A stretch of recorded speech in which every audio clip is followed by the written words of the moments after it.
Welcome to Kenton Teaches. Enjoy the video. You start by adding Flutter local notifications and the time zone package to PubSpec. YAML, then run Flutter pub-get. Next, you configure platform permissions. Add the Android manifest intent filters and request UN User Notification Center permissions on iOS. Once done, initialize the plugin early in main using widgets Flutter binding. Ensure initialized, and await initialize with proper initialization settings. This step makes sure scheduled notifications, channels, and platform-specific behavior are registered before your app builds any UI. So you create an Android notification channel for importance, sound, and vibration settings, then register it with the platform via Resolve platform-specific implementation.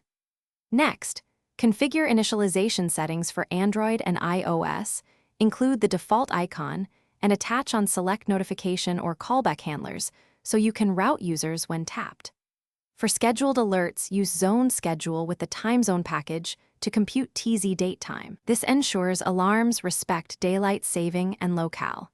Make sure to cancel or update existing schedules to avoid duplicates when reinitializing. You add action buttons by defining Android and iOS-specific notification details and handle those actions in your callback, so the app navigates correctly even from background or terminated states.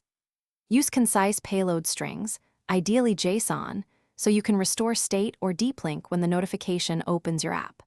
Finally, if notifications don't appear, verify runtime permission grants, confirm channels were created with correct importance, and ensure the time zone package was initialized before scheduling. Recreate channels after changing settings to apply updates. Thanks for watching. Please subscribe if this video was helpful.